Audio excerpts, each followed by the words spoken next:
One evening, when they had been reflecting during the week on Jesus' description of himself as the true vine, they were sharing their feelings.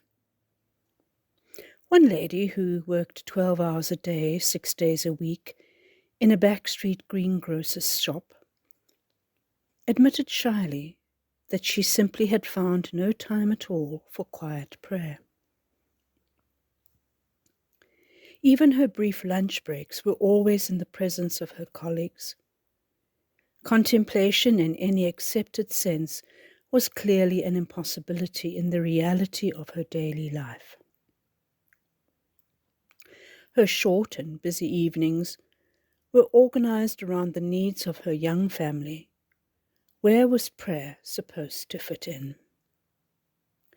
For 10 minutes or so I listened to the story of her day and her week, and I heard the unspoken sadness and frustration that prayer seemed to her to be out of reach.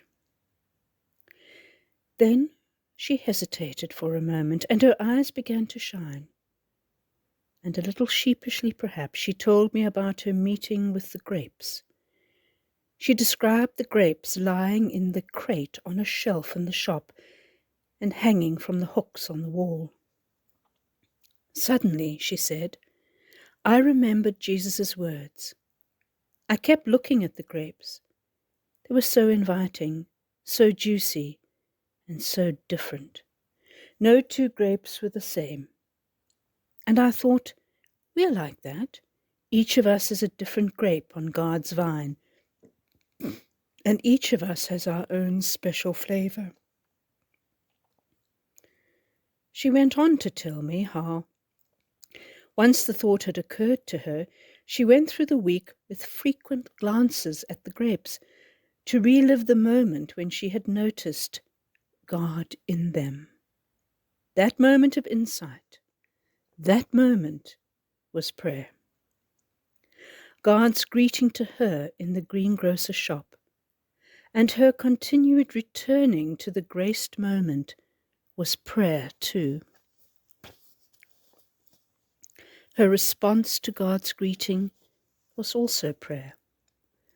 And so as she came to recognize and to trust, God was becoming ever more vividly present to her daily work, and her frustration began to change into gladness and expectancy. Another friend who had decided one year to set Advent aside as a time for a deeper personal prayer, found that her small daughter had other ideas. The child wanted so very much to have a big ears to go with her noddy. This was her sole wish for Christmas. But her mother travelled through the toy shops in vain, and in the end decided that she would have to knit big ears herself for her daughter. And so the precious prayer time became more and more curtailed as Christmas approached, and the Big Ears project took over. She barely knew where to start, but she gathered all kinds of scraps of wool from around the house and from friends and relatives, and then she used her imagination, hoping that the resultant toy would meet her daughter's approval on Christmas morning.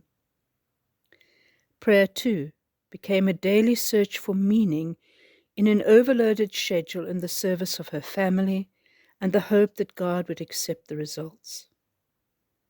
When the big day came, she knew that her efforts had been fruitful. Her daughter showed Big Ears to everyone with proud and joyful introduction. This is Big Ears, and my mummy knitted him herself. The toy meant so much more to her than any machine-made equivalent that the shop might have stocked. Mum told me this story full of regret for the prayer she had failed to make during Advent. But what I heard wasn't regret, but God's delight over all she had discovered of Him, of love and of life during these weeks of preparation for another child. She had gathered the scraps of her experience into her living prayer during that time, just as surely as she had gathered the scraps of wool for Big Ears. And there was no doubt in my mind that God was sharing the story with the angels and the saints with the proud words, "This is prayer," and she knitted it herself. Surely he rejoiced more over the homemade Advent prayer than over the formal retreat that she never made. There is more to prayer in scrap yards of our hearts than we imagine. If we look for signs in the heavens, we may easily overlook God's footprints in the high street. The true vine is on the greengrocer's shelf. The pearl of great price lies hidden in the cracks of the paving stones we walk, and the salt of the earth is what we sprinkle on our own potatoes. The purpose of this book is to explore some ways of becoming more aware of God's footprints in the high street.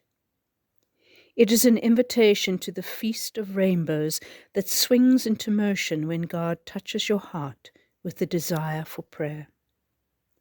An invitation to the feast spread out for you in your own heart, where God Himself invites you to taste and see for yourself some of the very many ways that you may find helpful in coming closer to Him in your personal prayer.